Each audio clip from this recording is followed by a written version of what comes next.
Très bien, donc tout dans le monde est tout simplement ridicule. C'est ridiculement absurde, je dirais. Je veux dire, je ne crois même plus aux choses que je dis. J'ai l'impression de mentir au public quand je parle de ces sujets parce qu'on atteint des niveaux d'absurdité qui heurtent vraiment ma sensibilité, n'est-ce pas? Tout d'abord, Blake Lively et Ryan Reynolds ont engagé d'anciens agents de la CIA, connus pour avoir menti et manipulé l'opinion publique, afin de l'aider avec ses relations publiques. De plus, ils ont pris cette décision dans les 24 heures où j'ai commencé à être attaqué de façon aléatoire pour ma couverture sur Blake Lively. Vous vous souvenez, hier, nous avons parlé de The Cut? On va en reparler, parce que cette journaliste a aussi des idées complètement dérangées. Et puis, je viens d'en apprendre davantage sur le parcours très intéressant d'E.J. Dixon. De plus, le juge dans l'affaire de Blake Lively vient de rejeter leur demande psychopathique de 2 ans et demi de tous les messages que Justin Baldoni, Justin Heath et les agents de relations publiques ont jamais envoyé à qui que ce soit, en plus des données de localisation. On savait que ça allait arriver. Et nous avons obtenu l'enregistrement audio du célèbre Harry Emmanuel de WME, qui se décrit lui-même comme prêt à tout pour le couple. Et aussi une excellente nouvelle politique pour ceux d'entre nous qui le sont. Contre les campagnes de guerre sans fin, J.D. Vance et Donald Trump viennent d'humilier complètement Zelensky dans le bureau ovale devant les caméras. Et c'est vraiment glorieux parce que je suis tellement fatiguée de financer les frontières de tout le monde, mec. Pouvons-nous simplement acheter des produits d'épicerie bon marché? Comme je l'ai dit, il se passe beaucoup de choses. Alors, revenons-en directement au sujet. Bon vendredi et bienvenue à Candace.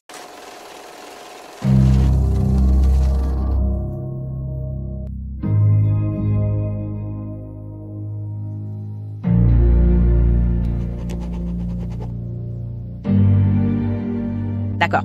D'abord, juste une histoire drôle pour ce vendredi. Hier soir, mon mari et moi, nous étions assis sur le canapé avec nos enfants et mon aîné. Il n'a que 4 ans. Il commence à comprendre, vous savez, les idées et la logique commencent à se former et il pose beaucoup de questions. Et il me regarde et me demande « Maman, est-ce que tu as mangé mon frère? » Et j'ai dit « Non, pourquoi? » Et il a dit « Alors pourquoi est-il dans ton ventre? C'est juste que… » J'étais tellement fatiguée. J'ai regardé mon mari et j'ai pensé « Je ne suis pas préparée ni vraiment équipée pour répondre à cette question, mais j'adore sa logique. » Pour lui, maintenant, c'est comme si j'avais un ventre qui ne cesse de grossir. Et comme je dis toujours que son frère est là-dedans, il se demande « Est-ce que tu as mangé mon frère? » C'est juste incroyable. Mais je dois vous dire que cette logique de tout petit, à mon avis, a bien plus de sens pour moi que la logique de Blake Lively et Ryan Reynolds en matière de relations publiques et de tous les dépôts qu'ils font. Parce que, comme je l'ai dit, je ne sais même plus ce qui est réel. Je ne sais même pas par où commencer, d'accord? Mais c'est un vrai titre d'actualité en ce moment dans Variety. On peut lire que Blake Lively engage un ancien de la CIA pour gérer la communication de crise dans sa bataille judiciaire avec Justin Baldoni. Et il y a beaucoup d'implications ici. Et j'adore cette histoire tout simplement parce qu'elle combine ce que j'aime le plus, la politique et la culture. Et je veux vous expliquer beaucoup de choses. On apprend dans cet article que Blake Lively et Ryan Reynolds ont décidé d'engager un responsable de la communication de crise ayant de profonds liens avec le gouvernement. Alors que sa bataille judiciaire avec Justin Baldoni s'intensifie, elle travaille discrètement avec Nick Shapiro, ancien chef de cabinet adjoint de la CIA et conseiller principal de l'ancien directeur John Brennan.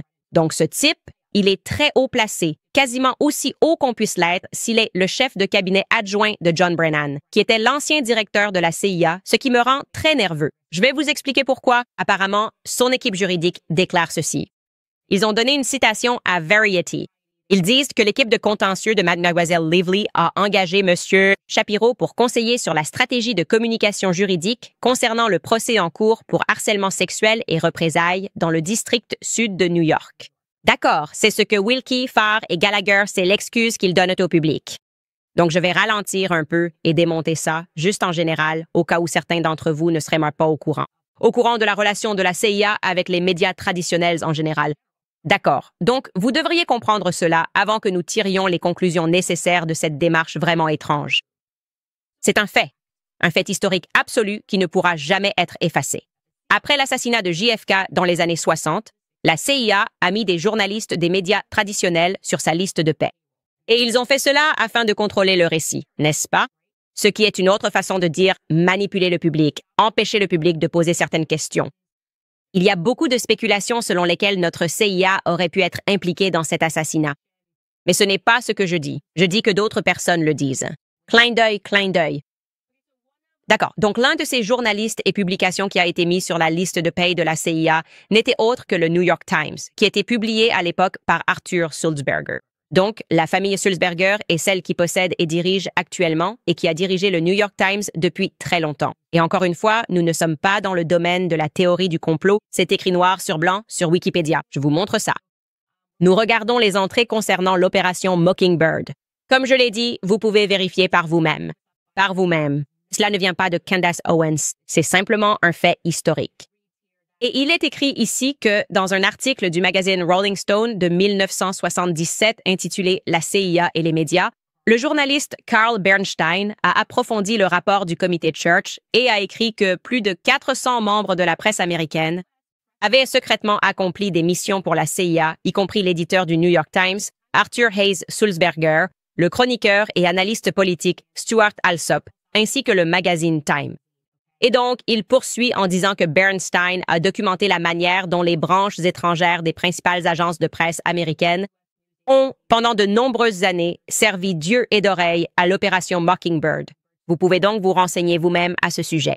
Et encore une fois, je tiens à souligner que la famille Sulzberger possède et dirige toujours le New York Times. Et pourquoi est-ce pertinent? Parce qu'il n'existe absolument aucune preuve que le projet Mockingbird ait jamais été interrompu. Mais il existe de nombreuses preuves suggérant qu'il est toujours en cours, d'accord? Rappelez-vous, je vous ai dit que les journalistes se comportent comme des tueurs à gages. Nous venons justement de le voir avec l'affaire Justin Baldoni. Ils se contentent d'éliminer, de salir et de détruire la réputation des personnes qu'ils n'aiment pas ou peut-être de celles que leurs clients n'aiment pas. Mais la question est, pour le compte, de qui font-ils cela? À qui profitent-ils lorsqu'ils racontent des mensonges parfaitement élaborés pour vraiment énerver les gens, pour mettre le public très en colère? Comme je l'ai dit, nous savons que l'article à charge contre Justin Baldoni vient de Megan Twohey du New York Times. Et maintenant, nous apprenons ici que Blake et Ryan, qui ont sans aucun doute donné cette information à Megan Twohey du New York Times, ont choisi d'engager un ancien haut responsable de la CIA pour leurs relations publiques.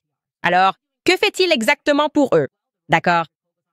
Eh bien, l'article de Variety nous explique que Nick Shapiro, l'ancien agent de la CIA, a lancé une agence de gestion de crise appelée 10e Avenue Consulting en 2015, après une très longue carrière au sein du gouvernement fédéral.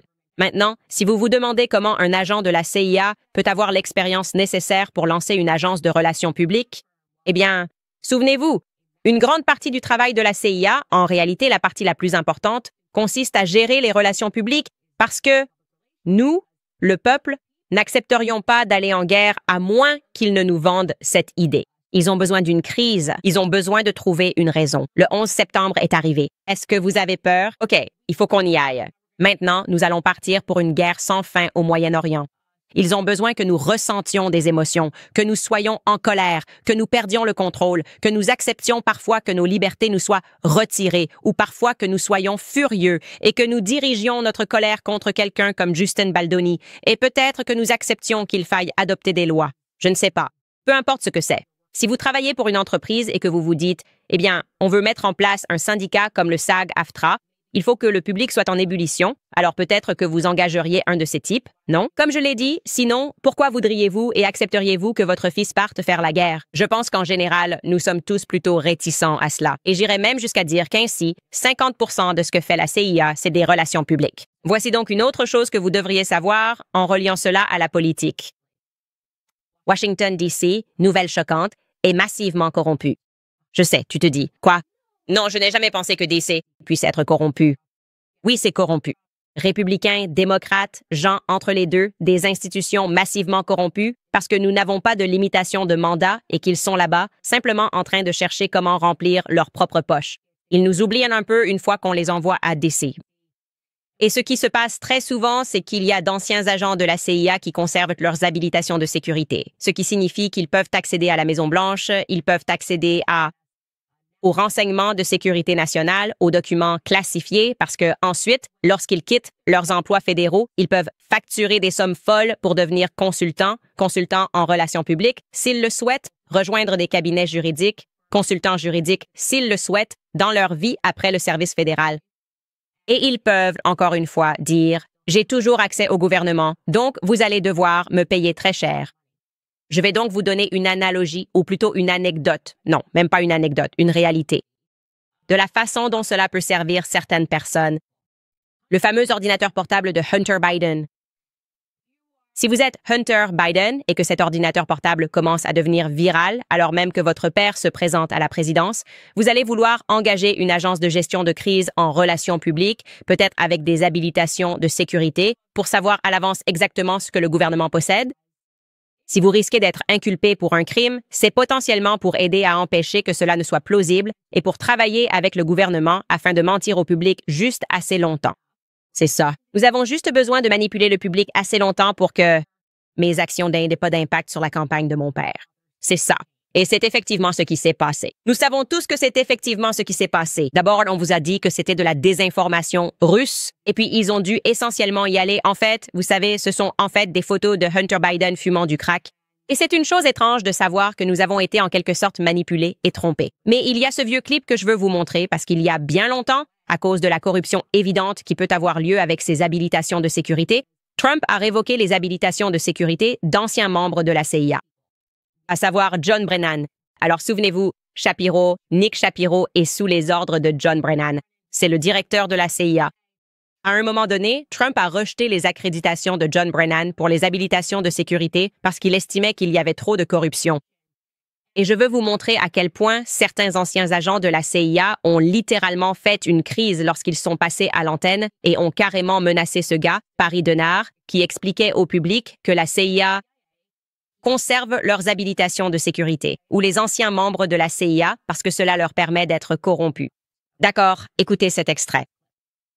Beaucoup de ces personnes qui ont ces habilitations de sécurité, et c'est le secret dans le Washington, D.C. marécageux, les gardent parce que c'est rentable pour eux après avoir quitté le gouvernement. Parce que si vous avez une habilitation de sécurité, surtout de haut niveau, vos contrats et vos missions de conseil vous rapportent beaucoup plus d'argent grâce à l'accès que vous possédez. J'espère que le président va continuer à faire cela et j'espère qu'il ajoutera Omarosa à la liste parce que si elle a une habilitation, elle aussi, à cause de ses actions, devrait se la voir retirée. Je ne sais pas si je mettrais Omarosa dans la même catégorie que les 75 personnes, mais j'imagine que Phil Mudd voulait réagir. Paris, qui est si rentable, quand on me demande de siéger à un conseil consultatif, laissez-moi vous poser une question. À votre avis, combien suis-je payé pour faire cela à la demande du gouvernement américain? Du gouvernement? Donnez-moi une réponse, vous avez 10 secondes. Combien? Je vais te poser une question. Combien êtes-vous payé pour vos activités de conseil et de sous-traitance en tant qu'ancien fonctionnaire? Je n'ai pas de contrat. Avec les États-Unis. Gouvernement qui paie de l'argent. Je ne parle pas zéro. Et c'est ça le truc. Lorsqu'on me demande de conseiller le gouvernement américain, je ne suis pas payé. Phil, soyons honnêtes.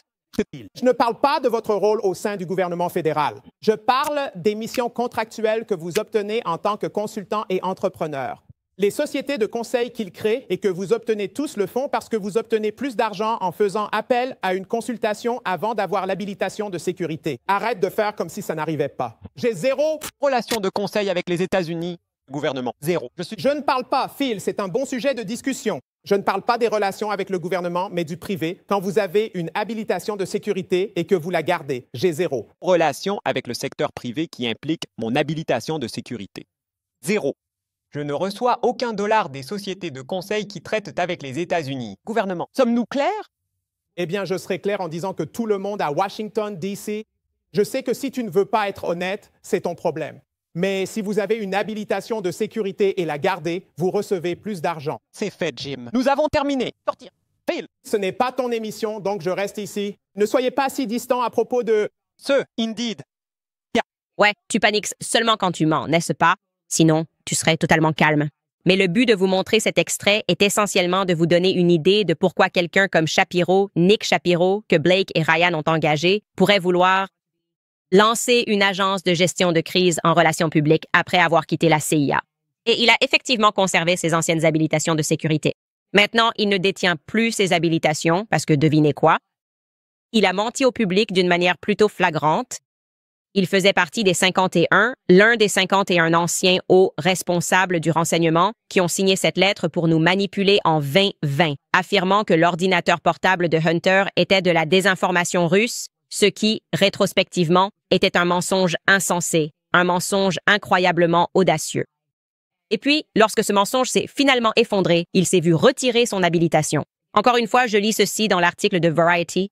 Il est écrit, je cite, « Shapiro n'est pas sans controverse.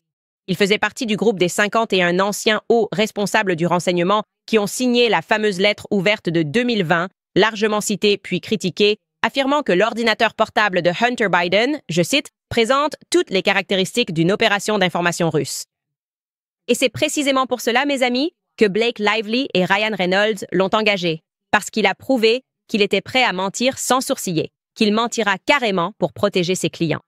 Il mentira pour manipuler l'opinion publique. Et il a prouvé que ce modèle fonctionnait, car beaucoup de gens l'ont cru sur parole et se sont dit « OK, cette manipulation, cet ordinateur portable, rien de tout cela n'est réel, juste assez longtemps pour que cela n'ait aucun impact sur une élection. Peut-être qu'il y a des gens qui auraient voté différemment. Qui sait? On ne peut pas revenir en arrière. Mais cela vous montre qui il est. Cela nous dit ce que nous devrions savoir sur son caractère, à savoir qu'il n'a essentiellement aucune morale. C'est donc une très mauvaise image pour Blake et Ryan Reynolds, mais ces deux-là semblent vraiment déterminés à faire tous les mauvais choix, à mon avis, comme s'ils croyaient vraiment être trop riches et trop bien connectés pour avoir à assumer la moindre responsabilité dans leur vie. Ils vont simplement engager des personnes encore plus immorales qu'eux pour s'en occuper, pour simplement faire disparaître le problème. Il est donc maintenant extrêmement intéressant pour moi, d'ailleurs, que j'ai soudainement été contacté en même temps par New York Magazine et leur publication sœur, The Cut, par leur rédacteur senior, ce dont je vous ai parlé hier. Et l'un des articles à charge les plus flagrants dont j'ai fait l'objet, je dirais même que toute cette année a été assez flagrante, voire carrément scandaleuse. Et je vous en ai parlé hier, mais je veux approfondir le sujet car de nouvelles informations ont émergé. La journaliste E.J. Dixon nous a contactés sous prétexte d'un accord, prétendant qu'elle s'intéressait simplement à la façon dont mes podcasts étaient redevenus viraux. Je suis dans une situation à la Blake Lively, et donc j'ai accepté cet appel téléphonique parce que je ne me soucie plus vraiment des diffamations et des calomnies. Je pense que tout le monde, à gauche comme à droite, commence à se réveiller et que notre confiance dans les médias traditionnels se fissure. Mais ensuite, la conversation est devenue vraiment étrange. Donc d'abord, je veux juste lire cette phrase qui en est ressortie pour vous montrer à quel point elle était malhonnête. Elle a écrit, sur son live, elle parle de mes opinions extrêmes passées qui ont poussé des gens à me désavouer. Elle écrit sur ses lives et ses réseaux sociaux que j'ai assimilé la pratique religieuse juive de la Kabbale à la pédophilie et que j'ai fait allusion à une théorie du complot médiéval de type peste noire selon laquelle les Juifs sacrifieraient rituellement des enfants chrétiens. C'est un mensonge complet. Et que j'aurais qualifié certains des actes atroces historiquement documentés. De l'Holocauste, comme les expériences de Joseph Mengele sur les jumeaux, de propagande absurde. Donc, elle écrit cela, et c'est fascinant qu'elle qu'elle m'ait posé ces questions, et que je lui ai donné des réponses aussi concrètes pour réfuter ces mensonges dans les médias, et qu'elle ait choisi de ne pas les publier parce que son travail était de me salir, pas d'éclaircir les calomnies qui avaient été écrites à mon sujet. Mais cette partie sur la Kabbale était vraiment intéressante parce que, lors de l'appel téléphonique, elle devient soudainement très étrange et elle me dit « J'ai lu sur le site de l'ADL, je n'ai pas trouvé de source, mais j'ai lu que tu penses que le judaïsme est pour les pédophiles. » Et j'ai répondu « Tu n'as pas trouvé de source parce que je n'ai jamais dit ça. J'ai dit « Ce serait insensé, absolument insensé. Je suis chrétien. » Quels sont les 5 premiers livres de la Bible? C'est le judaïsme. J'ai dit « Bien sûr que je n'ai jamais dit ça. » Et elle a dit « Alors, tu penses qu'ils ont déformé tes propos? » J'ai répondu « Non, je pense qu'ils ont carrément menti. » Et puis elle commence à me poser des questions. Elle dit « Et la Kabbale alors? » Et j'ai dit « Eh bien, je peux clarifier. Je peux te préciser quelles déclarations j'ai faites et je peux te donner les noms des auteurs juifs que j'ai lus. » Je faisais référence à Sigmund Freud qui a créé toutes ces théories sexuelles concernant les enfants. Et j'ai lu 2 livres. J'ai lu un livre de David Bacon qui était auparavant, il est décédé maintenant. Mais c'était un professeur juif qui a enseigné à Harvard, à l'Université de Chicago, et il a écrit un livre sur Sigmund Freud et la tradition mystique juive. Et puis je lui ai dit, et plus important encore, il y a ce diplômé juif de Harvard, Jeffrey Ma, je prononce mal son deuxième prénom, Moussef Masson, qui a écrit ce livre vraiment incroyable qui fait partie de notre club de lecture. Nous allons le lire cette année, intitulé « L'assaut contre la vérité, la suppression par Freud de la théorie de la séduction ». Et j'ai dit, à mon avis, personne n'a plus d'autorité pour parler de Sigmund Freud que ce type.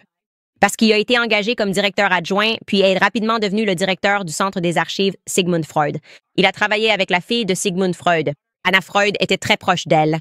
Et pendant qu'il travaillait dans ce centre, il a appris l'allemand afin de pouvoir lire les notes de Sigmund Freud qui n'avaient jamais été rendues publiques. Et en lisant cette note, il découvre en gros que Sigmund Freud avait créé ces théories, non pas parce que il croyait réellement que les enfants étaient attirés par leurs parents parce qu'ils couvraient des pédophiles. En fait, ces enfants étaient réellement agressés par leurs parents, et je lui ai dit ça au téléphone. J'ai littéralement dit, voici le livre, voici l'auteur. Et voici les personnes qui ont fait le lien pour moi. Et je pense qu'il faut qu'on revienne et qu'on discute de Sigmund Freud. Et elle n'a rien inclus de tout cela dans l'article, elle ne fait que rééditer les mensonges, ce qui est incroyable. Mais ça va devenir encore plus incroyable. Alors là, je me dis, tu sais, je suis enceinte, d'accord. Et j'ai décidé que j'avais le temps de faire de manière obsessionnelle. Tout ce que j'aime faire, c'est de faire des recherches. Des recherches sur cet écrivain, parce que pourquoi voudriez-vous simplement dénigrer moi alors que vous auriez pu clarifier ce dont je parlais et inclure ce que j'ai dit? Et je tombe sur cet article, les gars, sur ce qui l'a vraiment perturbé à propos de cette histoire avec Sigmund Freud. Et c'est un article qu'elle a publié, qu'elle avait déjà publié auparavant, concernant son ami d'enfance qui a été condamné comme pédophile. Et je vais en lire un extrait directement parce que je pense que c'est vraiment important que nous reconnaissions tous qui sont les personnes qui ont le contrôle. Donc, elle publie un article disant que mes opinions sont tout simplement méprisables. Et voici ce qu'elle pense. Voici ce qu'elle pense toujours. Et maintenant, je vais vous lire ses opinions. C'est un article à la première personne qu'elle a publié dans le magazine Cashmere. Il y a quelques mois, elle a écrit après avoir regardé une ancienne photo de classe de l'école primaire et fait une recherche rapide sur Google de ses anciens camarades. J'ai découvert qu'un ancien ami d'enfance, que j'appellerais Sam, un garçon à qui je n'avais pas parlé depuis plus de 10 ans, un garçon qui avait l'habitude qui venait à l'école chaque matin sur sa trottinette Razor, un garçon qui était venu à ma bat mitzvah, est aujourd'hui un délinquant sexuel condamné pour des faits sur mineurs. En partie par curiosité morbide et en partie pour tenter de réconcilier le garçon aux cheveux en bataille avec qui j'écrivais autrefois des parodies de chansons de NSYNC et la personne qu'il est devenu, j'ai passé de nombreuses nuits à éplucher ses dossiers judiciaires. J'ai appris qu'il avait agressé sexuellement sa demi-sœur, une fillette dont je me souvenais bébé, dans la poussette de sa jolie mère à plusieurs reprises. J'ai appris qu'il faisait partie d'une communauté de partage de fichiers pédopornographiques et que les fédéraux l'avaient arrêté chez sa mère. Il purge actuellement une peine de 5 ans dans un pénitencier au Texas. Le reste de cet article ne sera pas consacré à parler de ses victimes ou de sa sœur. Le reste du texte cherche alors à convaincre les lecteurs, et je vais le lire mot à mot parce qu'il n'est pas nécessaire de la sortir de son contexte ici, que le problème, c'est que nous ne cherchons pas de solution pour lui, pour la personne qui a agressé un enfant et qui a victimisé d'autres enfants via la pornographie infantile. L'article s'intitule « Les robots sexuels d'enfants pourraient-ils guérir la pédophilie ?» Comme des robots qui ressemblent à des enfants et qui permettraient aux pédophiles d'assouvir leur frustration. Vous voyez, ce à quoi j'ai pensé plus tôt cette semaine à propos de Sam, c'est quand je suis tombée sur un article de Forbes sur les robots sexuels d'enfants et la façon dont ils pourraient potentiellement être utilisés comme outil thérapeutique ou comme exutoire pour les désirs sexuels des pédophiles.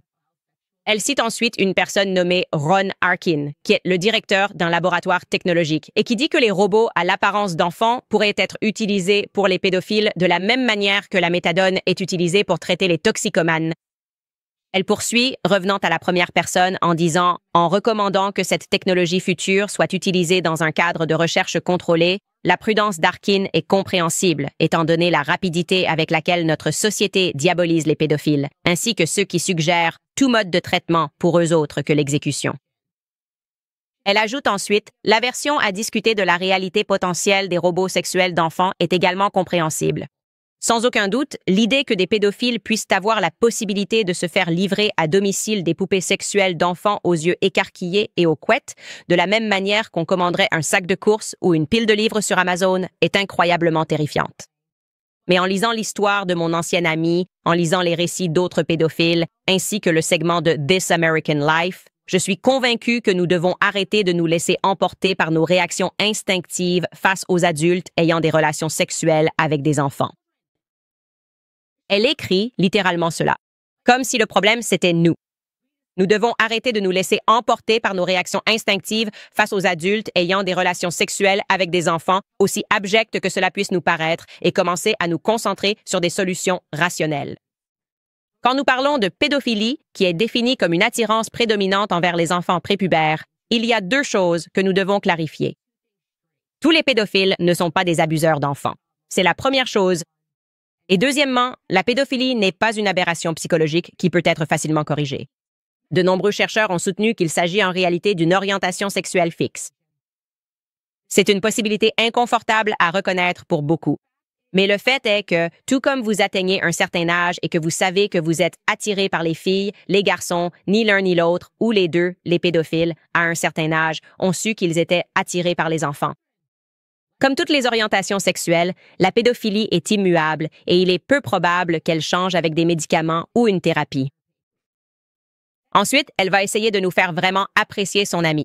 Elle a vraiment ce gars qui est venu à sa bat mitzvah. Clairement, je ne sais pas si elle avait un béguin pour lui, mais il semble que ce soit sur lui qu'elle concentre ses émotions. Elle écrit qu'il n'y a aucune preuve. Elle admet qu'il n'y a aucune preuve que les robots sexuels à taille d'enfant ou la pornographie virtuelle mettant en scène des enfants soient plus efficaces pour freiner les désirs sexuels envers les enfants. Mais il n'y a pas non plus de preuve du contraire. Et nous devons commencer à considérer la pédophilie de manière rationnelle plutôt qu'émotionnelle. Quand j'ai entendu parler pour la première fois de Sam et des choses horribles qu'il avait faites, il m'a été impossible de réconcilier ce garçon timide, aux cheveux en bataille, qui faisait de la trottinette à 10 ans, avec le pilier du mal qu'il était devenu à la vingtaine. Et je me suis demandé quel genre de traumatisme il avait bien pu vivre dans sa jeunesse pour devenir un tel monstre. Mais en lisant les documents du tribunal, j'ai compris qu'il y avait une troisième personne. Cette personne était timide et en retard de développement pour son âge. Cette personne voulait désespérément tisser des liens avec n'importe qui de son âge, garçon ou fille. Et il a été intime avec les deux. Cette personne était seule. À un moment donné, cette personne s'est rendue compte qu'elle avait ce sentiment en elle. Et à un autre moment, cette personne a pris la terrible décision d'agir en conséquence. Et aussi horrible que cela puisse paraître, je ne ressens ni colère, ni même du dégoût envers lui. Je ressens juste une immense tristesse pour lui et pour tous ces petits garçons timides, aux cheveux en bataille, comme lui, qui ont reconnu cette noirceur en eux et ont compris la futilité d'essayer de la faire disparaître. Mesdames et messieurs, voici Eugie Dixon, la jeune femme qui m'a appelée et qui signale maintenant au public que ce sont mes opinions qui posent problème. C'est mon opinion. Pourquoi les gens regarderaient-ils Candace Owens et ses opinions? Elle est tellement problématique parce qu'elle a un problème avec Sigmund Freud. Et non, en fait, c'est vraiment problématique. Cette femme est rédactrice en chef, d'accord? La rédactrice en chef à la fois du New York Magazine et de The Cut, d'accord? Elle a également publié des articles dans le New York Times et était apparemment une personne sans problème pour le New York Magazine et The Cut, d'accord? Elle ne cache pas ses convictions. Elle a cette façon étrange, comme j'ai commencé à le remarquer en relisant son travail, de plus ou moins fusionner les sujets du sexe et des enfants dans sa personnalité publique. Par exemple, lorsqu'elle était enceinte de 7 mois, d'accord, elle a confié à The Cut qu'elle était soudainement très attirée par le visionnage de ce qu'elle appelle, je cite, du porno de gangbang horrible. Voilà, c'est ça. C'est réellement publié dans The Cut. E.J. Dixon s'est retrouvé avec la libido d'un adolescent, y compris le désir de regarder de la pornographie hardcore, des sortes de gangbang terrifiants qu'elle n'avait jamais vues auparavant. Et d'ailleurs, ce n'est que la partie émergée de l'iceberg, parce que j'ai trouvé que c'était tout simplement trop dégoûtant de continuer à parcourir les choses qu'elle promeut et ce qu'elle dit publiquement. Et j'ai l'impression que ce sont vraiment mes positions fermes contre la pédophilie. Même si un pédophile a assisté à ta bat mitzvah quand il était jeune, c'est ça qui l'a vraiment contrarié. Je veux être claire. Je pourrais t'en montrer bien plus à ce sujet. Mais le but de tout cela, c'est que tu comprennes, Gunnar, que ce sont ces gens-là, ce sont ce genre de personnes, c'est cette morale qui guide les personnes qui écrivent des articles à charge. Donc, qu'ils travaillent pour la CIA et qu'ils n'aient aucun problème à mentir, ou qu'ils travaillent pour l'un des éditeurs satellites de la CIA et qu'ils n'aient aucun scrupule à mentir, ce qu'ils ont en commun, à mon avis, c'est simplement l'immoralité. Ils sont prêts à faire et dire n'importe quoi, sans aucun état d'âme, et ne ressentent rien. Et ils ont toujours cette relation perverse avec la vérité. C'est comme s'ils prenaient le parti du méchant. Encore une fois, nulle part dans cet article, elle a reparlé de sa petite sœur. C'est juste que je me sens vraiment triste pour Sam, pas pour sa petite sœur qui l'a agressée. Quoi qu'il en soit, les gars, nous avons obtenu l'audio d'Harry Emanuel, auquel nous allons revenir. Il faut aussi voir Trump s'en prendre à Zelensky aux côtés de J.D. Vance. Vraiment tout un spectacle. Mais d'abord, je veux vous rappeler Crowd Health. L'assurance maladie est déroutante, coûteuse et frustrante. Les refus de réclamation deviennent plus fréquents. Une réclamation sur 5 liée à l'Obamacare a été refusée l'an dernier, ce qui est inacceptable. Le casse-tête de l'assurance maladie, c'est pourquoi Crowd Health a été créé. Ce n'est pas une assurance maladie. C'est une meilleure façon de payer vos soins de santé grâce au financement participatif. Crowd Health vous propose un ensemble d'outils parfaitement intégrés qui créent une solution de soins de santé à faible coût. Ils vous aident à trouver des médecins, négocier vos factures et les financent via une plateforme de financement entre pairs, ce qui coûte moins cher. Crowd Health est l'alternative à l'assurance maladie. Les formules individuelles coûtent 175 $ ou 575 $ pour une famille de 4 personnes ou plus. Vous aurez accès à la télémédecine, à des médicaments à prix réduit et à d'autres avantages sans que des médecins ou des réseaux compliquent les choses. Et bien sûr, lorsque vous rejoignez la communauté, vous faites partie d'un groupe de membres comme vous qui souhaitent s'entraider pour payer les imprévus et les frais médicaux. Alors, laissez Crowd Health vous accompagner dans vos besoins de santé. Commencez dès aujourd'hui pour seulement 99 $ par mois pendant vos 3 premiers mois en utilisant le code Candace sur joincrowdhealth.com. Crowd Health n'est pas une assurance, alors renseignez-vous davantage sur joincrowdhealth.com. C'est joincrowdhealth.com avec le code promo Candace. Nous savons que l'IRS est la plus grande agence de recouvrement au monde et avec le 15 avril qui approche, elle est plus agressive que jamais. En 2025, les mesures d'application de la loi se sont intensifiées. Si vous devez des arriérés d'impôts ou n'avez pas déclaré vos revenus, attendre n'est pas une option. Plus vous attendez, plus vous vous rapprochez du problème. La situation empire. Ignorer vos problèmes fiscaux est la pire chose que vous puissiez faire. Alors prenez les devants et faites-le dès maintenant. C'est la décision intelligente. Et je vais vous dire ceci. Vous ne devriez pas contacter l'IRS seul. Au lieu de cela, laissez les experts de Tax Network USA s'en occuper pour vous, car toutes les sociétés de résolution fiscale ne se valent pas. Tax Network USA dispose d'une ligne directe privilégiée avec l'IRS, ce qui signifie qu'ils savent exactement à quels agents s'adresser et lesquels éviter, avec des stratégies éprouvées pour régler vos problèmes fiscaux en votre faveur. Que vous deviez 10 000 ou 10 millions, les avocats et négociateurs de Tax Network USA ont déjà résolu plus d'1 milliard de dollars de dettes fiscales. Alors discutez dès aujourd'hui avec l'un de leurs stratèges, car c'est gratuit. Il suffit d'appeler le 1-809-50-8000 ou vous pouvez simplement visiter tenusa.com/Candace. C'est tenusa.com/Candace. D'accord, commençons par aborder cette mise à jour dans le procès de Blake Lively.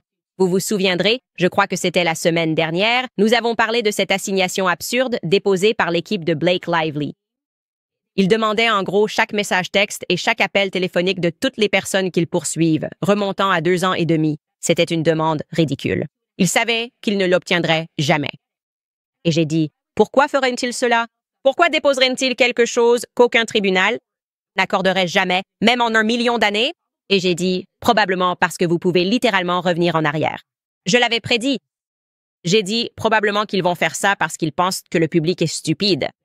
Et donc, quand le juge reviendra et dira non, ils iront voir la presse et diront, pourquoi Justin Baldoni ne veut-il pas nous donner chaque communication et message texte qu'il a eu au cours des 2 dernières années et demie? Il doit cacher quelque chose. Comme quoi? Et devinez quoi? C'est exactement ce qui s'est passé. Le juge a rejeté cette demande absurde et il y a un peu plus de nuances à ce sujet, on y reviendra, mais littéralement, voici ce qu'a dit le porte-parole de Lively. Ils ont dit, je cite, « Qu'est-ce que Brian Friedman cache ?» C'est ce qu'ils ont déclaré à Deadline après que la décision a été rendue publique. Ils ont poursuivi, je cite, « Après avoir promis de tout révéler, Friedman s'est précipité au tribunal pour garder secret les relevés téléphoniques indiquant qui Baldoni, Heath Sarowitz, Nathan Wallace et Abel appelaient pendant leur campagne de représailles. Donc, au lieu d'obtenir ces relevés auprès des opérateurs téléphoniques, comme nous l'avions initialement demandé, le juge a statué que si nous soumettons simplement des demandes plus précises, nous pourrons obtenir les relevés que nous recherchons. Le porte-parole a ajouté, « Aujourd'hui, nous allons le faire et nous soumettons ces demandes directement aux défendeurs concernés et nous avons hâte de voir les relevés. » Je veux dire, c'est étrange à quel point ils pensent que le public est stupide. Genre, qu'est-ce que tu veux dire? Pourquoi diable auriez-vous le droit de voir chaque message qu'une personne a envoyé pendant 2 ans et demi avant même la période où ces personnes étaient leurs agents de relations publiques? De quoi parles-tu? Tu cherches des choses pour pouvoir les embarrasser, pour pouvoir apprendre des choses sur eux. Jamais de la vie je n'accepterai qu'on puisse assigner à comparaître tous les messages que j'ai échangés avec mes sœurs, mes amis, mon mari ou qui que ce soit. Bref, je vais vous expliquer la décision du juge, parce que en réalité, c'est une décision un peu partagée, mais évidemment très favorable à Justin Baldoni. Mais je vais vous dire ça pour que vous sachiez ce qui va se passer ensuite. Donc, le juge Lehman écrit « Wayfarer Studio, Justine Baldoni et Jamie Heath ont déposé une requête pour annuler les assignations envoyées à leurs opérateurs de téléphonie mobile, AT&T, Verizon et T-Mobile. Pour les raisons suivantes, la requête est accordée en partie et rejetée en partie. Lively a signifié les assignations le 12 février 2025. Les assignations demandaient tous les documents concernant les appels ou messages textes entrants et sortants. Concernant les numéros de téléphone appartenant aux parties de Wayfarer et aux personnes liées pour la période du 1er décembre 2022 à aujourd'hui, y compris, mais sans s'y limiter, les historiques d'appels, les historiques de messages, les historiques de données et les informations de localisation des antennes relais. Elle veut même savoir où vous étiez lorsque vous avez envoyé un texto à votre médecin au sujet de l'éruption sur les fesses de votre enfant. C'est-à-dire, c'est essentiellement ce qu'il demandait, d'accord? Maintenant, les numéros de téléphone des parties de Wayfarer et des personnes liées sont identifiés dans les assignations à comparaître. Ensuite, ils disent que ce qui s'est passé ensuite, c'est que le 14 février, les parties de Wayfarer sont évidemment revenues et ont dit non, elles ont demandé l'annulation de la demande. Et ils ont dit que ce que vous demandez est, je cite, trop large et intrusif. Le tribunal a donc ordonné qu'ils se rencontrent tous les deux et qu'ils reviennent avec quelque chose de logique sur lequel ils peuvent s'entendre. Après que les parties se sont concertées, Lively a accepté de retirer tous les documents et de supprimer la demande de localisation.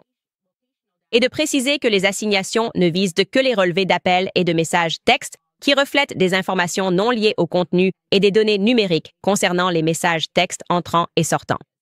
Les parties de Wayfarer sont alors revenues en disant que non, ils ne devraient même pas avoir le droit à cela, car certaines personnes ne sont absolument pas impliquées dans ce procès. Pourquoi ne demandez-vous pas simplement les numéros des personnes avec qui nous communiquons, mais pourquoi impliqueriez-vous des tiers? Pourquoi pourriez-vous voir ce qui se passe entre eux?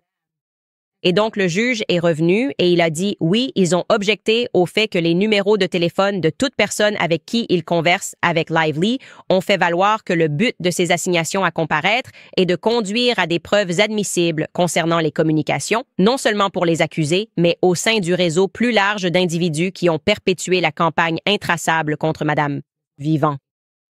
Maintenant, le juge est revenu et il a dit que le tribunal doit statuer sur la pertinence de la chose, la valeur probante des documents recherchés par rapport aux intérêts en matière de vie privée. Et il a estimé que les assignations à comparaître concernant les relevés téléphoniques du parti Wayfarer, même après que Blake Lively ait modifié la demande, ne répondaient pas à ces critères, que la demande était excessivement intrusive et disproportionnée par rapport aux besoins de l'affaire. Et c'est là que ça devient drôle, parce qu'il dit ceci. Il dit que même si Lively a restreint sa demande pour exclure le contenu des appels ou des messages, les relevés téléphoniques eux-mêmes contiendront toujours des informations sensibles concernant des médecins, des psychologues ou même des connaissances. Lively n'a identifié aucun moyen de distinguer les numéros qui pourraient avoir une certaine pertinence pour son affaire, de ceux qui n'auraient aucune pertinence pour son affaire. Et voici la partie la plus importante. Elle soutient principalement que les assignations à comparaître l'aideront à identifier le réseau plus large d'individus qui ont perpétré cette campagne contre elle. Mais selon la propre plainte de Lively, cette campagne négative n'a commencé qu'en août 2024. Puis il cite ses propres dépôts et dit « Madame, vous avez intenté un procès en affirmant, je cite, que le début du plan visant à détruire la réputation de Lively a commencé en août 2024. Maintenant, vous demandez à voir tout ce qui remonte à 2022. » Il écrit « Il n'est donc pas clair en quoi les communications avec les parties de Wayfarer en 2022 permettraient d'identifier les personnes ayant participé à la campagne. C'est la façon la plus gentille pour un juge de vous dire que vos avocats sont stupides. C'est comme s'il essayait vraiment d'être gentil. Il sous-entend que vos avocats sont vraiment stupides parce que vous avez lancé ce procès et vous avez dit que cette campagne a commencé en août 2024. Et maintenant, vous me demandez soudainement d'examiner des messages datant de 2022. Vous n'êtes pas capable de suivre un raisonnement logique. Devinez quoi? En tant que juge, je peux suivre un raisonnement logique. Nous rejetons cela. Vous, manifestement, vous n'en êtes pas capable. En revanche, vous pouvez, et c'est là qu'il leur accorde la demande. Vous pouvez cependant recevoir les communications concernant non seulement les parties Wayfarer, mais aussi potentiellement des tiers avec lesquels ils communiquaient à partir de ce moment d'août 2024. À partir de là, ils vont donc essentiellement obtenir 4 mois de messages d'août 2024 jusqu'à décembre 2020, y compris ceux impliquant des tiers. Ils estimaient que c'était pertinent, qu'elles pouvaient en fait voir à qui ils envoyèrent des messages et avec qui ces personnes, qui auraient potentiellement pu se coordonner, communiquaient même si elles ne sont pas parties à la procédure, tant qu'il s'agit de personnes mentionnées dans le dossier. Elle a mentionné certains tiers, comme Jed Wallace par exemple. Ils ne faisaient en réalité pas partie de la procédure. Eh bien, elle pourra désormais recevoir ces messages pendant 4 mois afin de voir si des appels téléphoniques ont eu lieu durant cette période. Et bien sûr, c'est le cas puisqu'ils l'ont engagée. Donc, je ne sais pas ce qu'ils vont pouvoir déduire de ces communications, mais il a accordé cette ordonnance. C'est donc vraiment un progrès positif, je dirais évidemment, pour l'équipe de Justin Baldoni. Ils ont en gros obtenu tout ce qu'ils voulaient et ils vont simplement devoir, ce qu'ils étaient prêts à faire, se conformer à une assignation à comparaître à portée limitée. Bon, maintenant, il faut qu'on parle de cet enregistrement audio divulgué d'Harry Emanuel et Freakonomics. Rappelez-vous, on vous a montré, je crois que c'était hier, comment ils ont fait semblant qu'il s'était passé quelque chose avec l'audio et on ne sait pas ce que c'est. Je comprends maintenant pourquoi ils ne voulaient pas que cet enregistrement soit rendu public. Et vous allez entendre quelque chose qu'Harry Emanuel dit et qui va être extrêmement problématique pour ses clients. Pour qui il est, entre guillemets, prêt à tout. Vous allez l'entendre dire cela. Et oui, ça va clairement faire partie du procès. Cela prouve clairement que Justin Baldoni a été lésé financièrement par ce que Blake Lively a fait avec les rumeurs et en s'associant avec le New York Times, qu'il a perdu de l'argent et des opportunités. Donc cet extrait est plutôt long. Il dure 3 minutes. Je pense qu'il faudrait vous le faire écouter en entier. Mon équipe l'a nettoyé. Encore une fois, la qualité audio est mauvaise. Nous avons fait de notre mieux pour l'améliorer, donc il faudra peut-être tendre un peu l'oreille. Mais voici Harry Emanuel sur scène lors du podcast Freakonomics. Écoutez bien. Je me demande si vous pourriez nous parler d'un petit mythe dans lequel, d'après ce que j'ai compris, vous avez été impliqué. Oh oui, je vois où tu veux en venir. Tu as des notes là-dessus? Oh oui, ce sont les 2 choses que je me suis dit, ça pourrait ressortir. Bon, je dois l'admettre, je ne suis pas trop l'actualité d'Hollywood, mais même moi, j'ai entendu parler de Blake Lively et Ryan Reynolds. Pour que ce soit clair pour ceux qui écoutent chez eux, Harry vient de se trancher la gorge en mimant le geste. Je veux dire, c'est une mauvaise situation. Ouais, se ballonner, balzonner, ou peu importe son nom, ce qu'il fait. Maintenant, c'était ton client jusqu'à ce qu'il signe, jusqu'à ce que je le vire. C'est ça. Tu sais, il suffit de donner. Ce n'est pas vraiment juste. Je connais Ryan et Blake depuis plus de 10 ans. Ce sont vraiment des gens incroyables. À Hollywood, ils ont eu un succès incroyable. Les gens travaillent avec eux. Ils n'ont jamais eu de mauvaise réputation là-bas, ni maltraité qui que ce soit. Ils sont plutôt charitables, ils pourraient les aider avec leur fondation. Ils leur ont donné énormément d'argent, vraiment. Si ce que est allégué dans sa plainte qui a circulé sur les réseaux sociaux, juste parce qu'elle s'est plainte au studio que l'ambiance sur le plateau était malsaine, qu'il était le réalisateur et que cet homme était le producteur. Et ils ont préféré ce dont on les accuse. Ce sont vraiment de mauvaises personnes. Et Blake, je connais Blake. Je connais Ryan. En réalité, ce sont de bonnes personnes. Maintenant, les réseaux sociaux sont parfois une très bonne chose parce qu'ils permettent aux gens, aux stars, de se connecter avec leurs fans. Mais ces 2 gosses en sont servis de façon malveillante, si c'est vrai. Et nous devons juste être conscients que nous pouvons soutenir et ils ne devraient plus être présents. Intimider les gens en utilisant les réseaux sociaux maintenant et essayer de leur nuire et utiliser ce qu'ils faisaient auparavant contre eux. Ils devraient simplement arrêter puisqu'ils pensent être innocents et laisser le processus suivre son cours. Ce sont de bonnes personnes qui sont dans le métier depuis des décennies et n'ont jamais eu de mauvaise presse à leur sujet. Et toutes les personnes avec qui ils travaillent les apprécient. Alors est-ce vrai ce qu'on dit dans cette allégation? Ce sont 2 mauvais types. Cela concerne la réalisation d'un film où il y a des scènes de sexe et je suppose ce qu'on appelle à Hollywood un coordinateur d'intimité. Il n'en avait pas. Et ensuite, ils se sont attaqués à lui sur les réseaux sociaux. C'est dégoûtant. Je sais que c'est très puéril, mais quand j'ai lu ça pour la première fois et que je savais que j'allais te parler, je me suis demandé, j'essayais d'imaginer Harry Emanuel sur un plateau en tant que coordinateur d'intimité. C'est vraiment un rôle, un métier.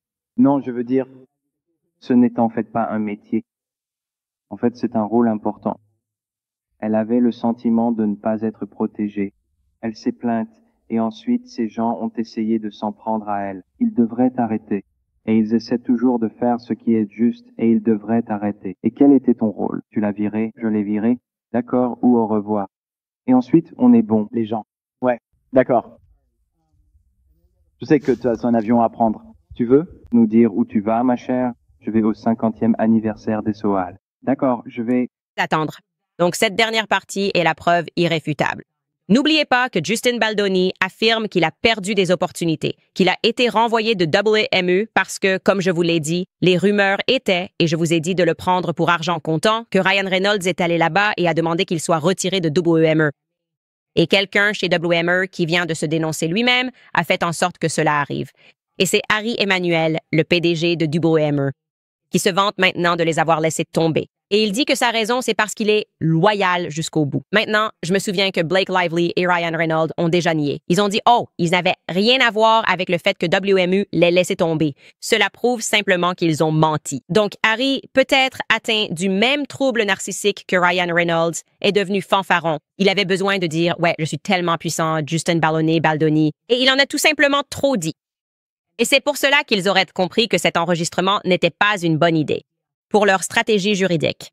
Tu ne peux pas jouer la victime et prétendre que tu n'as rien à voir avec son licenciement, puis dire « Ouais, je les ai virés parce qu'il est loyal jusqu'au bout dès que je l'ai appris et qu'ils me l'ont dit. » Oui, ce que tu as fait a directement conduit à la conséquence qu'ils perdent un contrat ou qu'ils ne soient plus clients de la plus grande agence d'Hollywood, qui est WMU. Donc, Harry Emanuel, comme je l'ai dit, même ces milliardaires deviennent vraiment audacieux et commencent à agir comme des gangsters. Il a l'air d'un gangster quand il parle, non? Il n'a aucun respect pour Baldoni, aucun respect pour le processus. Et il dit en gros que tout le monde en ligne doit la fermer.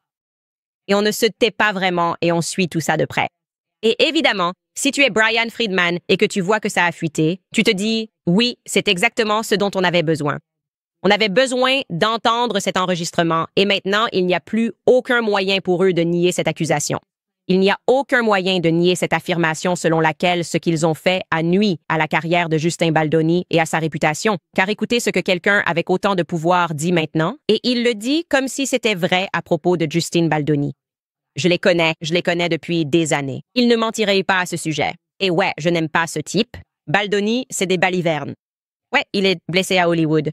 Il est sur la liste noire d'Hollywood, ce qui explique en partie ce que cela signifie. Très bien, les amis, je veux vous parler de 7 Weeks Coffee, parce que, vous le savez, je les adore. C'est la société de café Pro-Vie d'Amérique qui a pour mission de financer le mouvement Pro-Vie, une tasse de café à la fois. Alors, si vous vous demandez pourquoi il s'appelle 7 Weeks Coffee, c'est parce qu'à 7 semaines, un bébé a la taille d'un grain de café. Et c'est aussi le moment où l'on détecte clairement un battement de cœur à l'échographie. Ils donnent 10% de chaque vente pour soutenir les centres d'aide à la grossesse à travers le pays. Ils ont récolté plus de 750 000 $ pour ces centres et ils ont sauvé des milliers de vies. Et je peux vous parler du café, car je suis très difficile sur ce que je bois. Leur café est sans moisissure, sans pesticides, cultivé à l'ombre, pauvre en acidité et il est issu de l'agriculture biologique, donc il coche vraiment toutes les cases. En ce moment, si vous vous abonnez à 7 Weeks Coffee, vous recevrez gratuitement 2 de leurs nouveaux sachets à infusion individuelle pour emporter votre café partout où vous allez. Que vous voyagiez, travailliez ou partiez à l'aventure, vous pouvez savourer une tasse de café riche et savoureuse en ajoutant simplement de l'eau chaude et en laissant infuser le sachet quelques minutes. Alors rendez-vous sur 7weekscoffee.com et économisez 15% à vie si vous vous abonnez. Exclusivement pour mes auditeurs, utilisez le code CANDISH pour obtenir 10% de réduction supplémentaire sur votre première commande, soit une économie totale de 25%. Rendez-vous sur 7weekscoffee.com et utilisez le code CANDISH aujourd'hui. Nous devons parler de la rencontre avec Zelensky. Je ne sais pas ce que vous en pensez. J'ai hâte d'entendre la discussion. J'en ai vraiment assez. Des guerres sans fin. Je suis opposée à Zelensky depuis le premier jour. Nous avons quitté l'Afghanistan après des décennies où des fils et des filles ont été tués sans rien à montrer en retour. Rien à montrer. Des milliards de dollars donnés à une région. Nous n'avons aucune idée de ce qui s'y passait. C'était juste une opération de blanchiment d'argent. Quelle est l'explication pour l'Afghanistan? Nous n'avons rien obtenu. Sérieusement, qu'est-ce qu'ils faisaient? Je sais que certaines personnes devaient surveiller leur champ de pavots. Était-ce juste un moyen de créer la crise des opioïdes? Était-ce pour les grands groupes pharmaceutiques? Nous n'aurons jamais de réponse. Mais 2 semaines après avoir quitté l'Afghanistan, nous étions déjà impliqués, car il fallait soudain défendre les frontières de l'Ukraine, même si la plupart des Américains ne savent même pas où se trouve le Michigan sur une carte. Soudain, tout le monde disait « Non, l'Ukraine, c'est ça ». Et ils ne connaissaient pas vraiment le contexte de notre implication, ni la révolution de couleur que nous avons lancée en 2014 en Ukraine, installant essentiellement quelqu'un qui était contrôlé par l'Amérique, contrôlé par l'OTAN, pour diriger cette région. Nous avons causé les problèmes régionaux là-bas. C'est nous, l'OTAN, l'Amérique, nous avons causé ces problèmes qui remontent à 2014. Peu importe ce que l'on vous dit, c'est la vérité, d'accord? Nous avons organisé un coup d'État. Et donc, Zelensky n'est qu'une personne qui sert de marionnette. Ce n'est pas un véritable dirigeant dans cette région. Et il a pris des milliards aux contribuables américains, et le voir nous manquer de respect en se présentant ainsi. Il a fait Vanity Fair. Il a fait 2 fois la couverture de Vogue. Il a fait la couverture de Forbes. Il est passé dans le podcast de Lex Fridman. D'accord. Et chaque fois qu'il vient à la Maison-Blanche, il ne prend même pas la peine. Pour mettre un costume alors que vous n'arrivez pas à payer vos courses. Vous n'arrivez pas à faire le plein de votre voiture. Et il s'en fiche. Il est juste là genre « Oh, eh bien, vous savez quoi? Je vais juste m'habiller en survêtement, en treillis militaire parce que c'est un propagandiste. Il est censé vous vendre l'image qu'il est en première ligne. Il pense qu'il est dans un film. Et c'est parce qu'avant de devenir président, il était littéralement juste un acteur.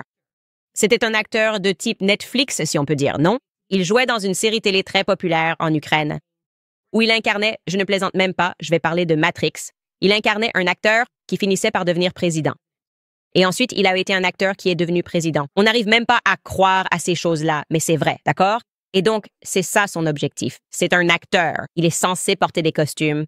Il est avec des tonnes de célébrités de premier plan.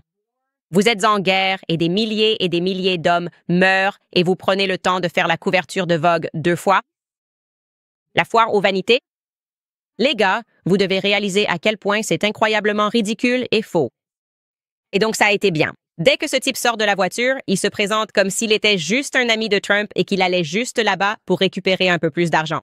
Je veux dire, il s'est vraiment mis en colère quand quelqu'un a suggéré qu'on coupe ses aides sociales à l'Ukraine. Il a dit « Non, vous payez pour moi. Vous payez pour moi et faites tout ce que je veux. » C'est la première fois qu'il est allé à la Maison-Blanche et que Trump l'a regardé de haut en lui demandant « Qu'est-ce que tu portes? Je vais vous montrer. » Il fait une petite remarque sarcastique du genre « Ah, OK, montre un peu de respect. Écoutez ça, moi. »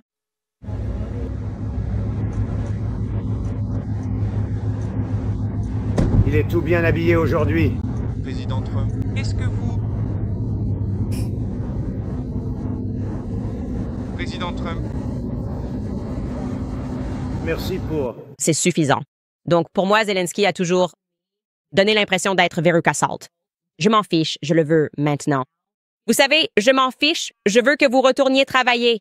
Vous allez continuer à financer ma guerre, alors que même l'IA vous dira qu'ils n'ont jamais eu les moyens de la gagner. C'était juste une opportunité de blanchiment d'argent sans fin. Prendre de l'argent dans les poches des contribuables. Et ensuite, ils disent « Oh, on l'a perdu. Le Pentagone ne sait pas où sont passés tous ces milliards de dollars. » C'est exactement ce qui continue de se passer tout le temps. Et je dénonce ça depuis 2022, d'accord? Avant que ce soit à la mode ou populaire de le reconnaître. Qu'on se faisait avoir comme si on se faisait juste avoir dans la blanchisserie ukrainienne là-bas. Voici mon tweet de 2022. J'ai littéralement écrit « Je n'arrive pas à arrêter de rire en voyant comment Zelensky s'habille toujours intentionnellement comme s'il sortait tout juste des tranchées, comme un élément récurrent de propagande. Il n'a tout simplement pas le temps de mettre un costume, les gars. Il est juste trop occupé à faire des choses de héros avec votre argent. Il ne peut pas se donner la peine de porter un costume. Il n'y a aucune raison pour qu'il ne puisse pas mettre un costume, à part le fait qu'il essaie de faire croire au public qu'il l'est. Sur la ligne de front, c'est un rôle de cinéma pour lui. Et ça me rend fou. Alors imaginez à quel point j'étais absolument hilar quand j'ai vu ce clip circuler sur C-SPAN avec JD, Vance, Trump et Zelensky dans le bureau ovale, parce que Trump le regarde comme si c'était un gamin insolent. Tu n'as même pas le respect. Même toi, tu savais à Noël, quand tu allais, ou à ton anniversaire, quand tu allais voir tes grands-parents, tu savais qu'ils allaient te faire un chèque et glisser 100 ou 20 $ dedans. Tu savais qu'il fallait te tenir à carreau, non? Tu dois avoir un peu de respect parce que tes grands-parents vont te donner un peu d'argent. Tu vas faire semblant d'être surpris qu'il y ait de l'argent dedans. Tu vas dire merci. Ce n'est pas lui. Ce n'est pas Zelensky. C'est Veruca Salt. Peu importe comment. Je le veux maintenant. Je veux le monde entier. Je veux les porter comme des tresses dans mes cheveux et je ne veux pas les partager. OK, ça c'est Zelensky. Et donc aujourd'hui, pour la première fois en 4 ans, à mon avis, il a reçu le traitement qu'il mérite de la part du peuple américain, ou plutôt, même pas du peuple américain, mais de la part des représentants américains, J.D. Vance et le président Donald Trump. Écoutez cette réunion. À propos du type de diplomatie qui mettra fin à la destruction de votre pays. Mais si vous n'êtes pas fort, Monsieur le Président, avec tout le respect que je vous dois, je trouve que c'est un manque de respect de venir dans le bureau ovale et d'essayer de plaider cela devant les médias américains. En ce moment, vous envoyez des conscrits de force sur le front parce que vous avez des problèmes d'effectifs. Vous devriez remercier le président d'essayer de mettre fin à ce conflit. Avez-vous déjà été en Ukraine pour dire quels problèmes nous avons? J'y suis allé. Comptez une fois. J'ai en fait regardé et vu les reportages et je sais ce qui se passe. Vous emmenez des gens, vous les emmenez dans une tournée de propagande, monsieur le président. Niez-vous que vous avez eu des difficultés à recruter des personnes dans votre armée? Nous avons des problèmes.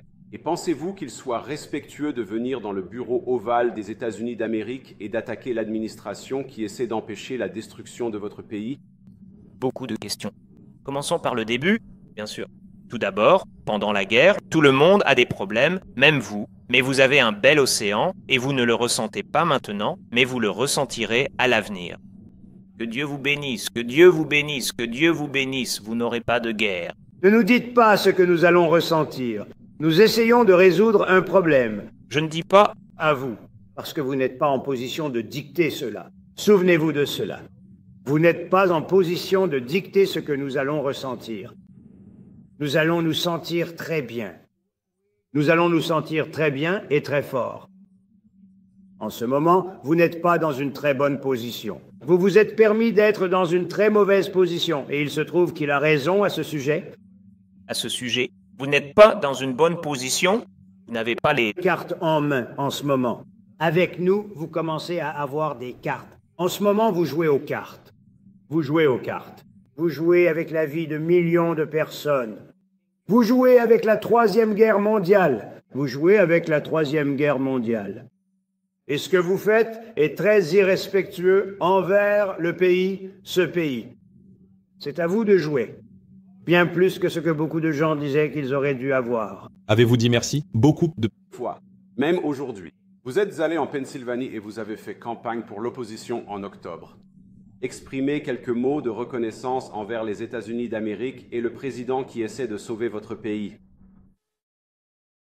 Zelensky a besoin d'une bonne fessée. Il a besoin d'une fessée à l'ancienne. Sortez, allez chercher la baguette, comme on le faisait à l'époque, avant qu'on ne dorlote les tout-petits. C'est un comportement de tout-petit, il faut le savoir. Il suffit de porter un costume. Tu vas demander de l'argent, porte un costume. Et un peu de respect. Ne conteste pas les choses. Peux-tu imaginer une telle audace? De ton enfant, par exemple, qui parle, c'est un enfant assisté social. Il vient du ghetto, d'accord? Les gens, vous savez, je disais ghetto et les médias mentaient toujours à ce sujet. Genre, oh, Candace a traité les Noirs de ghetto. Il y a des gens partout dans le monde qui se comportent comme des gens du ghetto. Et lui, c'est un enfant assisté social, d'accord? Ne vous y trompez pas. Je me fiche de l'endroit où il se procure ses treillis militaires, dont il semble avoir une réserve inépuisable. Le fait qu'il vienne demander l'aumône et se comporte comme un enfant capricieux doit être traité comme tel. Voilà, c'est comme ça qu'il faut remettre les tout-petits à leur place et leur rappeler les règles. Les adultes parlent, tu n'utilises pas ce ton avec moi. Donc je dis à mon fils, tu n'utilises pas ce ton avec moi, tu ne parles pas aux adultes comme ça.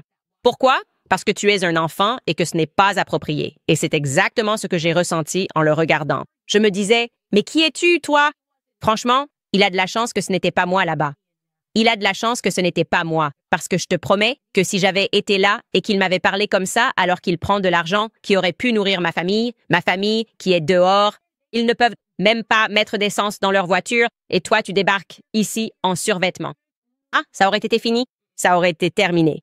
C'est pour ça que je fais tout ça depuis chez moi, parce que je ne peux pas être dehors à gérer des hommes qui se comportent comme ce gamin immature qu'il est. Donc, j'étais content de voir ça.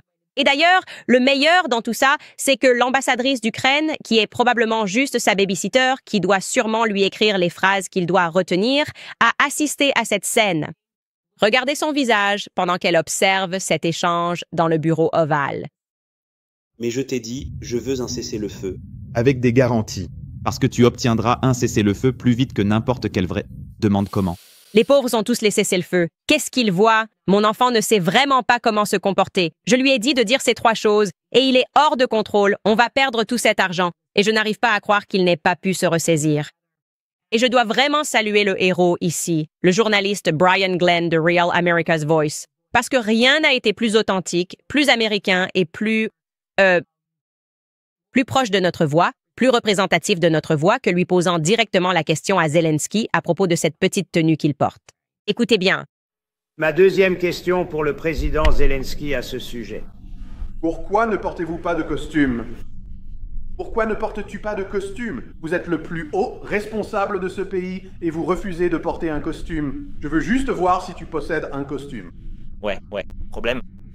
Beaucoup d'Américains ont des problèmes avec le fait que vous ne respectiez pas le bureau. Je porterai un costume après la fin de cette guerre. D'accord, oui. Peut-être quelque chose comme le tien. Oui. Peut-être quelque chose de mieux. Je ne sais pas. Nous verrons. Peut-être quelque chose de moins cher. Ouais. Merci. Et, bien sûr, comme tous les autres dirigeants, comme Emmanuel Macron, quel est son parcours? Club de théâtre. Et donc, pour lui, comme je l'ai dit, c'est un costume qu'il porte maintenant. Il se lève et il se demande « À quoi puis-je ressembler? Je suis un gars militaire qui joue un rôle, c'est pour ça qu'il traîne avec Sean Penn. » Ce qu'il veut désespérément, c'est être un acteur hollywoodien. C'est pour ça qu'il passe autant de temps avec des acteurs hollywoodiens. Il veut qu'Harry Emmanuel soit son agent. OK, ce sont juste les faits. Si vous avez fait attention, ce sont les faits. Et j'en ai assez. Je m'en fiche. Piers Morgan s'en est mêlé et a dit « Eh bien, Elon Musk ne porte pas de costume à la Maison-Blanche. » Devine quoi? Elon Musk ne prend pas des milliards de dollars aux contribuables. Tu comprends la différence ici. Et écoutez, si vous, en Europe, parce que vous aimez tellement cette guerre, parce que vous avez une population vieillissante qui est encore sous l'influence de ce que j'appellerais la propagande de la guerre froide. Ce sont les enfants, cette génération de baby boomers qui a grandi, et comme nous avions des exercices d'incendie, il faut réfléchir à ça. Eux, ils faisaient des exercices nucléaires. OK, et les enfants se mettaient sous leur bureau en se disant « Oh, la Russie va te bombarder. La Russie va nous bombarder avec des bombes nucléaires. Et si tu te mets sous ton bureau, ça va te sauver. » C'est ridiculement absurde, complètement fou. Mais évidemment, ça a marqué cette génération, parce qu'ils sont tellement ridicules dès qu'il s'agit de la Russie. C'est toujours la Russie. On doit être libre. Je n'ai pas peur de la Russie. OK, je sais qu'ils ont un PIB plus petit que celui de la Californie. Toute cette idée selon laquelle ils essaient de recréer l'Union soviétique, c'est n'importe quoi. C'est de la propagande. C'est stupide. C'est au-delà du stupide. C'est littéralement juste un moyen de maintenir les gens dans la peur. C'est de la propagande de la CIA parce que ce qui se passe vraiment, c'est que nous sommes en train de nous étendre sur leur territoire, les gars. Regardez ce qu'est l'UE. Jetez un œil à ce qu'est l'OTAN. Ce sont les militaires qui se trouvent à la frontière de la Russie, et non l'inverse. La Russie n'est pas au Mexique. Ils ne sont pas au Canada. Je m'en fiche. Je ne veux rien avoir à faire avec ces bêtises. Vous pensez que Poutine est mauvais? Vous le financez. Vous financez Zelensky. Tu seras son porte-monnaie sans fin. Tu aimes ça, Piers Morgan? Fais-le. Tu aimes ça, Royaume-Uni?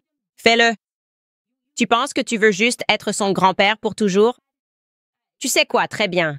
Je n'ai aucun problème avec ça. Mais le peuple américain en a assez. Et je dois te dire, nous en avons assez d'être le porte-monnaie du monde, surtout alors que nos pays sont en train de se détériorer. Quand on regarde autour de nous et qu'on a tous ces problèmes, on n'arrive même pas à faire en sorte que les choses soient belles, que les rues soient propres, partout. La criminalité est endémique dans les centres-villes. Et vous continuez à nous dire que je dois me soucier de ce petit bonhomme qui n'a pas la décence de mettre un costume? Pas assez. Tu me manques complètement avec ça. Trump a ensuite fait une déclaration sur la réunion. Il a tweeté ceci. Il a tweeté « Nous avons eu une réunion très significative à la Maison-Blanche aujourd'hui. Beaucoup de choses ont été apprises, des choses qui n'auraient jamais pu être comprises sans une conversation sous une telle pression et un tel feu. C'est incroyable ce qui ressort à travers l'émotion. J'ai déterminé que le président Zelensky n'est pas prêt pour la paix si l'Amérique est impliquée, car il pense que notre implication lui donne un grand avantage dans les négociations. Je ne veux pas d'avantage. Je veux la paix. Il a manqué de respect aux États-Unis d'Amérique et à son précieux bureau ovale. Il pourra revenir quand il sera prêt pour la paix. Donald J. à tout. Et puis Zelensky a répondu sur Twitter à propos de la visite. Merci, Amérique. Merci pour votre soutien. Merci de votre visite. Merci, POTUS, Congrès et peuple américain. L'Ukraine a besoin d'une paix juste et durable. Et c'est précisément pour cela que nous travaillons. OK, donc il semble que son ambassadeur ait pris le téléphone et ait simplement dit « Écoutez, vous avez terminé. Tu as fini pour aujourd'hui. Va prendre une douche ou dors un peu. » Tu as vraiment raté le coche. Très bien, les gars. Avant que je lise certains de vos commentaires et vos avis à ce sujet, la personne moyenne ressent la pression financière plus que jamais. Les dépenses augmentent, les salaires ne suivent pas, et beaucoup trouvent presque impossible de joindre les deux bouts avec ce qu'il leur reste après avoir couvert les besoins de base. Il n'est donc pas surprenant que beaucoup se tournent vers les cartes de crédit juste pour s'en sortir, accumulant souvent des soldes élevés avec des taux d'intérêt de 20 à 30 %. Si vous êtes propriétaire et coincé dans le cycle de l'endettement, appelez mes amis chez American Financing, des conseillers hypothécaires rémunérés au salaire. Ils permettent aux propriétaires d'économiser environ 800 $ par mois, vous aidant à garder votre argent. Si vous agissez maintenant, vous pourriez même sauter votre prochain paiement hypothécaire. Il n'y a pas de frais initiaux, donc cela ne vous coûte rien pour savoir combien vous pouvez économiser chaque mois. Il est temps de vous libérer du stress de la dette, parlez à American Financing dès aujourd'hui et reprenez le contrôle de votre avenir financier. Appelez le 800-795-1210. Encore une fois, c'est le 800-795-1210. Ou vous pouvez visiter americanfinancing.net/Owens. Encore une fois, c'est americanfinancing.net/Owens. Très bien, voyons ce que vous avez à dire. Je vois que certaines personnes mettent des drapeaux ukrainiens dans le chat. Rose écrit « Jour de la retraite ». Aujourd'hui, après 35 ans dans le système scolaire public de Buffalo, je suis partie en beauté parce que je crois en la vérité. Tu peux toujours nous dire la vérité. Merci beaucoup et félicitations.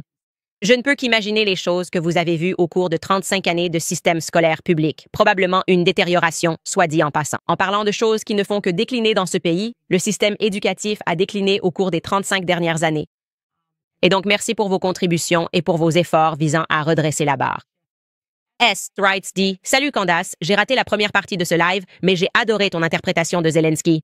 Vous m'avez inspiré à me rapprocher de Dieu en tant que musulman et à continuer à écrire pendant que j'étudie la dentisterie. J'espère qu'un jour, j'écrirai quelque chose que vous apprécierez. Je l'espère aussi. Et bien sûr, je veux juste que vous sachiez que j'ai peur des dentistes. C'est comme une chose. J'essaie de ne pas y aller. Je fais littéralement tout, mais j'adore les orthodontistes, ce qui est bizarre. Je peux passer énormément de temps sur le fauteuil d'un orthodontiste. On doit me mettre dehors des cabinets d'orthodontie parce qu'ils ne savent plus quoi faire pour moi. J'aime juste ça. C'est bizarre.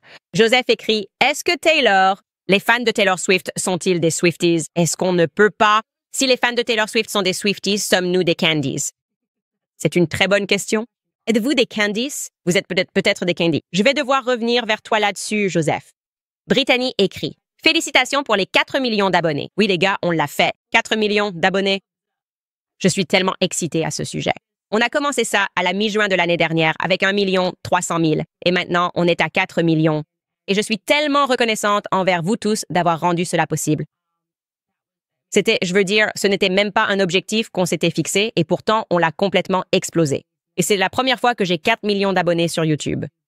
Je n'ai même jamais eu ça sur ma chaîne précédente dans un autre réseau. Brittany écrit « C'est ce que tu as dit. » Félicitations pour les 4 millions d'abonnés et j'ai hâte de me laisser entraîner dans une nouvelle spirale de folie à partir de lundi. Merci de faire de nous tous des théoriciens du complot, entre guillemets. Christina écrit « Candice, que penses-tu de ce retard dans la publication des dossiers Epstein? Je suis un peu déçue et je trouve cela légèrement inquiétant. Des promesses sont faites, mais elles ne sont pas tenues. J'ai donné mon avis là-dessus hier, Christina. Si tu retournes voir dans les commentaires, où je crois qu'on en a effectivement parlé, mais on ne les verra jamais parce que trop de personnes puissantes sont impliquées. Et en plus, cela implique Israël. Et on ne voit jamais de dossier qui pourrait potentiellement impliquer Israël. C'est mon avis sur la question. Alors, oublie ça, ça n'arrivera jamais. Hilda écrit, « Au fond, on a toujours su qu'on nous mentait. Maintenant, nous avons accès à tout, ce qui ne leur laisse plus aucune marge pour mentir. Tu fais un travail incroyable pour les faire passer pour des clowns, c'est un fait. Félicitations pour les 4 millions. » Ouais, et c'est pour ça qu'ils me détestent. C'est pour ça que quelqu'un d'aussi louche et bizarre que Jay écrit ce genre d'article. Parce que maintenant, on a un moyen de contourner les médias traditionnels et je vous donne les documents. Vous pouvez vérifier tout ça par vous-même. Je ne me considère pas comme une autorité sur ce sujet. Je vous considère comme mes collègues et nous faisons tous des recherches et nous apprenons ensemble. Et si on se trompe, on peut changer de direction et dire « D'accord, c'était une erreur. On en a parlé la semaine dernière. Voici comment on peut corriger ça et le réparer. » Et je pense simplement que l'époque, si on peut l'appeler ainsi, où les gens admiraient les journalistes comme s'ils étaient honnêtes, sincères et impartiaux, est tout simplement révolue.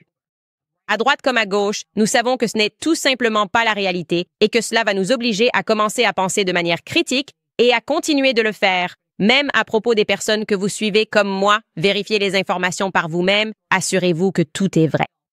Et oui, je pense que c'est tout ce que nous pouvons vraiment offrir. Je suis tout aussi enthousiaste à l'idée de commencer l'aventure Harvey dès la semaine prochaine. Alors, motivez-vous, les gars. Ça va arriver, tu ne sauras même pas comment le traiter. Quoi qu'il en soit, merci beaucoup, les gars. Allez sur ecandasowens.com, achetez-vous un livre, soutenez les journalistes indépendants. Fais-lui un sandwich, disponible à la vente dès maintenant. Vous pouvez également vous inscrire au club de lecture, ce qui va faire pleurer E.J. Dixon quand nous en arriverons là. Livre, L'assaut contre la vérité, elle va vous traiter d'antisémite. Ouais, j'ai fini, c'est vous, les gars. C'est vous qui êtes Adolf Hitler, plus moi. Dès que tu dis quelque chose de négatif sur le vénéré Sigmund Freud, tu devrais voir, je ne sais pas, les médias deviennent fous. Comme si personne ne devait connaître la vérité sur lui. Et moi, je suis là, club de lecture, club de lecture. Je suis tellement excitée pour le club de lecture. D'accord. Donc oui, on va faire ça. Désolé, Jay. Désolé pour toi et ton ami Sam. Peu importe. On se voit la semaine prochaine.